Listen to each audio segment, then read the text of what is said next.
What is up, YouTube? This is the Working Investor. In this video, we're going to talk about high yield dividend ETFs returns. We'll talk about options, premium of trying to beat those high yield dividend ETFs, inspiration, where I get some inspiration from champions in option premium sellers and dividend investors, and comparing the Russell 2000 zero day to expiration strategy versus the triple leverage ETF of the Russell 2000 weekly, and why I chose one over the other. Let's get into it. A lot to cover. So let's talk about this guy. I'm a big fan of him. He has a channel called Retire on Dividends and Cover Calls. I think he should really change his channel to Retire on Cover Calls and on Dividends, because he does mostly cover calls.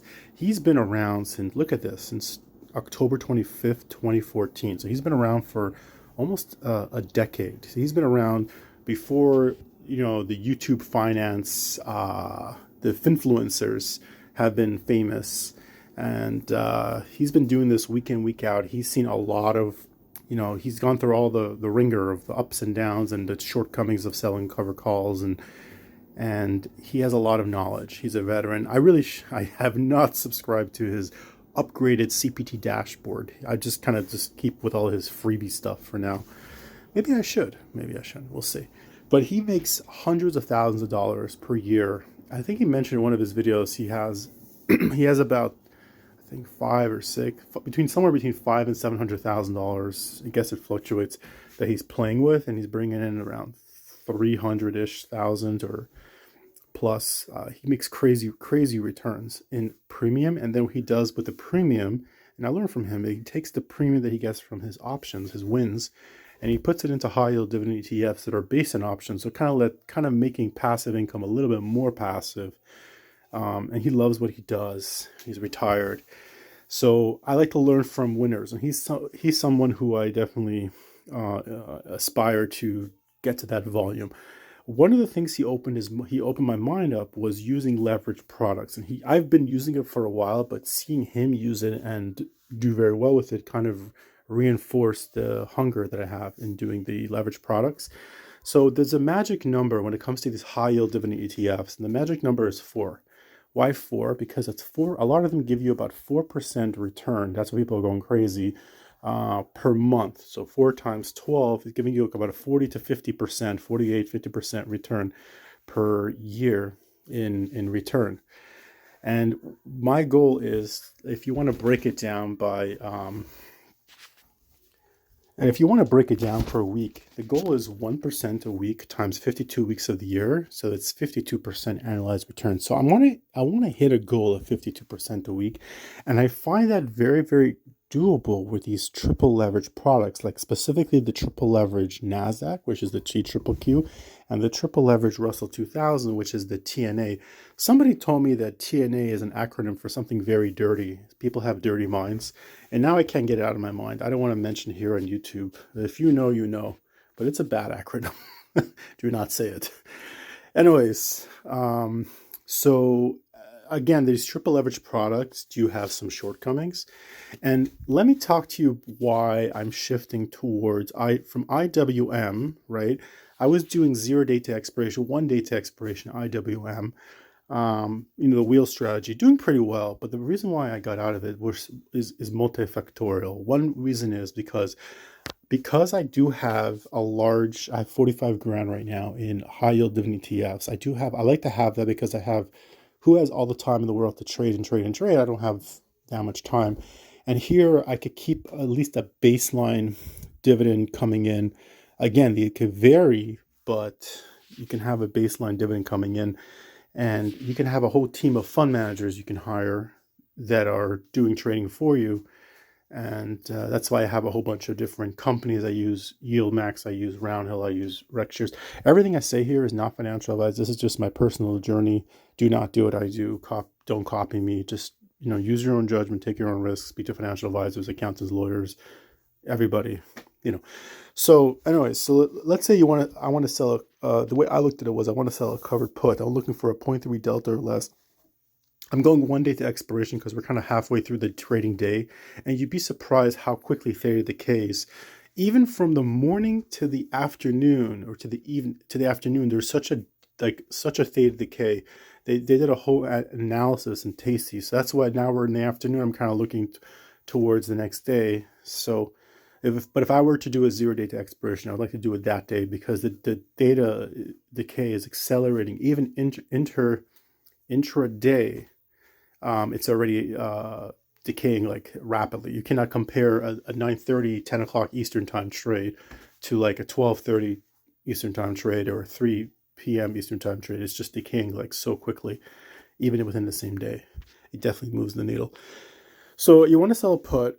Let's go to, let's say the 216 put. It's trading at 218 or even 215, right? Look at that, 250. Oh, that's like nothing. So let's go to because I'm looking for something that's less than a 0.3 delta. Look at the bottom left. See, it says 0.31, negative 0.31. It says negative because I'm selling. So I'm going for a 216 put, and you'll see here I'm getting like $34, right? 34, 35, whatever. But if I did it Monday, Tuesday, Wednesday, Thursday, Friday, so it's 5 days that I'm doing it. So if I'm doing 35 times 5, it's probably less because of the bid ask. So it's $175. But I'm putting up for 216 cash secure put, that's 21,600. So you divide it by 21,600, well, it should be divided by, not multiply, divided by 21. It's a point, times 100, whatever. You know what I mean? It's basically like it's a 0.8 delta. It's a 0.8 percent return. It's not even 1% total return, and that's best case scenario. If I could rinse and repeat. But if the fund goes against me, then I'm kind of like out of luck. I'm out of cards. Depending how big your account is. If you're playing with an $80,000 account, you only have 4 moves to do. If you're playing, and then you have to use your entire portfolio unless you're using margin. If you have a $20,000 account, you're pretty much using your entire account, pretty much, including margin. You don't have many moves to do.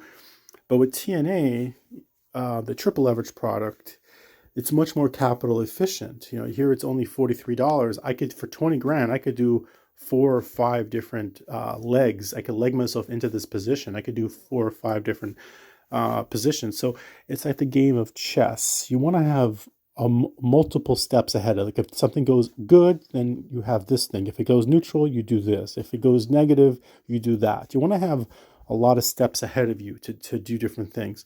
So even now, like the way I look at it, so one of the reasons is capital efficiency. I want to have lower capital.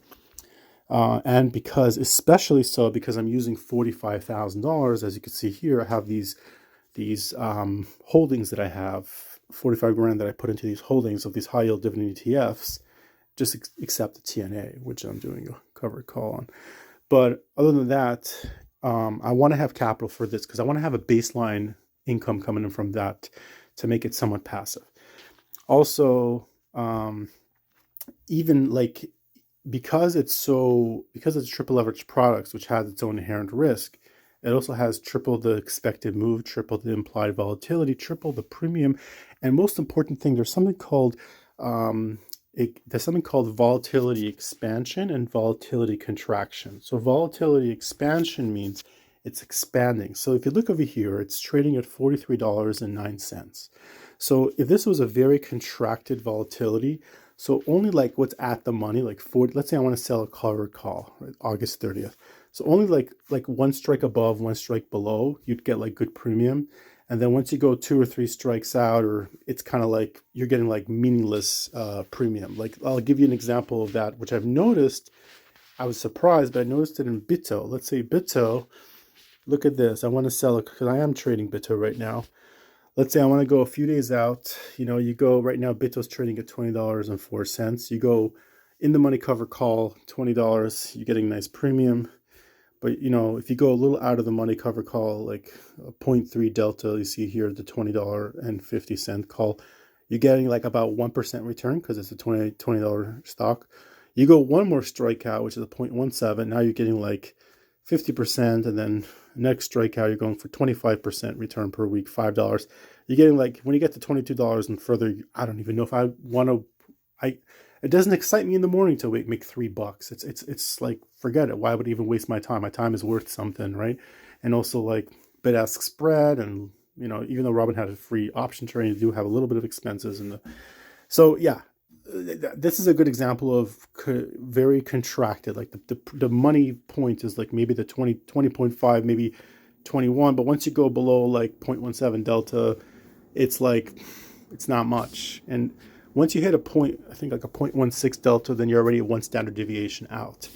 But if you look at TNA, triple leverage product, the volatility is more expanded, right? If you go to trade, like you go to August 30th, that's what I want to tell you. Like I bought 100 shares at $44.78. Right now I'm out of it. Right now it's going against me.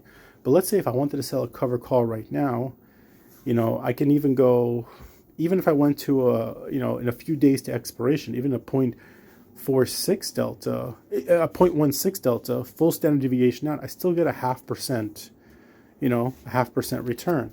If I went 1 week out, and even if I went to like, let's say the $48 strike price, right? So let's say I'm going about 10 days out roughly. I'm not really counting, but roughly 10 days out, and it's trading at 43, and I'm looking at something that's $5 out of the money, which is a 0.18 delta, which is almost a full standard deviation out.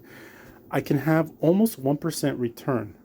That's, of course, implied volatility could wax and wane and fluctuate, and depending on the overall market, but you could see that it has a higher, more expanded implied volatility. I'm still in the game. Even for a 0.5%, like $25 for $50 strike price. So if I'm $7 out of the money, I'm a 0.1 delta. So it's a 90%, it's not going to hit this high. I'm so far out of the money, and I'm still going to get basically a 0.5% per week in premium. A 0.5% a week per premium is 26% total return. Not bad for a position that's gone out of your way, gone against you. A position going against you and you're still making 26% annualized return. That's pretty. I would say it's pretty good. And then what I'm trying to say is I can always run, if it's really going down, I can always run a further. I can always keep running. Like if it goes out of my trading area where I'm seeing I'm not really getting like a 0.5% a week or 1% a week. Like I said, my goal is to get 1% a week. But if it goes against me, I can accept maybe a 0.5% a week with positions that I'm upside down on. But I can still sell, let's say, a further out of the money covered cash secure put. Let's say for 1% return. Let's say the 0.27 delta where I'm going to get, like $50. And then I would lower my cost basis. I can step into I can leg myself in 5 times and go, if it goes down, I could leg myself in 5 times. I can go ahead and lower my cost basis with cash secure puts. And then I may be somewhere within striking range of being able to get like a 0.5%, 1% return. I want to aim for 1%.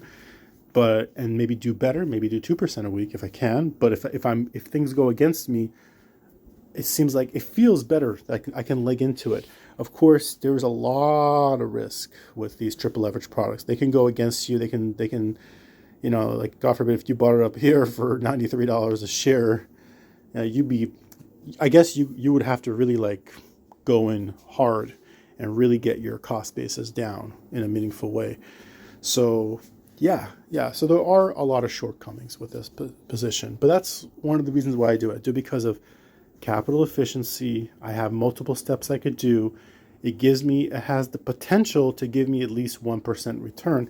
Right now, like I said, I put on a trade. I'm trying, that I received $115 in premium for a $45 strike price. It was actually not in the money. It was actually slightly at like just a few pennies out of the money. But like I would call it at the money, because it's out of the money ever so slightly, and I got 115 credits. So I'm getting for this week, looks like I'm getting about, more than 2% return. But then next week we'll see if I could even get like 1%, or I may have to do a cash secure put and leg my way down. So that's one of the reasons why I do it. Like I said, if you had a fund, if there was a fund out there that give you 52%, aim for 52% annualized return, and you have control over the NAV. You could decide if you want to have a loss in net asset value, or you can dollar cost average. You could do other strategies to lower your NAV. And also fund managers are usually limited by the guidelines of the prospectus, which sometimes could be a positive thing because they don't deviate, they don't go on emotion. They they have to follow the script. But sometimes it could be a bad thing because sometimes market conditions can change and they cannot pivot unless I guess unless they change their perspectives. But it's very difficult for them to pivot based on market changes. So more capital efficient, more chance of hitting 1% per week. It's a leveraged product. So that's why I do these type of things. I also wanted to talk about enhancing your position. Like I wanted to talk about, I may make a whole video on it. Like I've noticed and I've mentioned this in other videos, with NVIDIA, I've noticed particularly with YIELDMAX, with the high yield dividend ETFs, has a lot more volume. I've noticed. Like let's say if you go to option volume is what I talk about. Let's say if you go to September 20th, and let's say you go 0.21 delta, you can see here like on the right, open interest 863. It's not a heck of a lot of volume, but it's a decent volume for these high yield dividend ETFs. Sometimes they have like single digits. So yeah, like I sold a $29 cover call, and I'm basically getting enhanced returns. Like whoever gets a return on NVIDIA, and we're having earnings coming up Wednesday, I think after market hours. I could be wrong.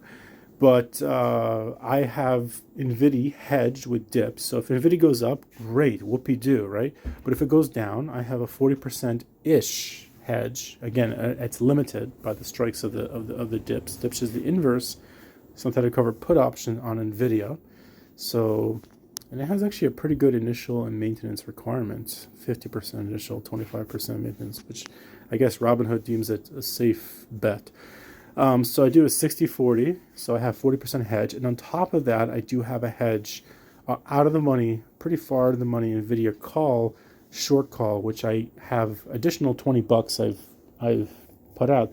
I know it's only $20, but people, if you're watching this episode, this video, then you're one of the YouTubers that actually look at your portfolio a lot. And when it comes to these, just like in rental markets, when you don't want to manage your own rental, you hire a property manager, but you still have to manage your managers. You can't just be absentee owner and the managers are going to mess you over right and left. You have to kind of manage your managers, make sure they're doing what they're doing. So same thing with these fund managers. Like a lot of times, a lot of us in this area, in this space, we keep track of what strikes they're doing. A lot of YouTubers are keeping strike, how they're functioning, how the NAV is holding up. Are they return on capital, how they're doing, how they're playing it out. So if you're in this area, you're actually, even though it's passive, you're eyeballing your portfolio a little too much than you'd like to admit. So you're effectively you want to manage your managers. But I say if you're already eyeballing your portfolio, you're spending the time on it, make some money. But again, selling short calls limits my upside to the $29 strike price. So if NVIDIA goes above 29, then I kind of cap my gains, and also messes up with the hedge that I have.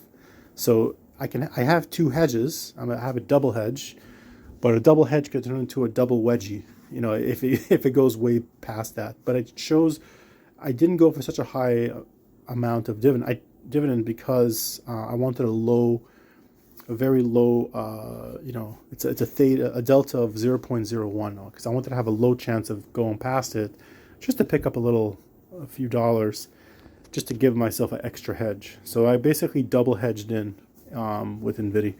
So that's how cool it is with options. It looks like I can even buy it back soon for a couple dollars. But yeah, I hope you guys enjoy. Options are awesome. There are ways to enhance your portfolio. There are ways to make things more cool. You could become, you could run your own options. And I think it's good to have a bit of both. My personal opinion, but I'm not a financial advisor. I'm telling you to do this. That it's good to do your own stuff if you like to. You could, do some passive stuff with the managers. Keep an eye on the managers. I diversify managers. I have YIELDMAX, ROUNDHILL, and REX shares right now. I'm using 3 different companies, hopefully 3 different types of manager strategies, diversifying out, because you never know if it's user error. Anyways, have a wonderful trading week. This is the Working Investor over now.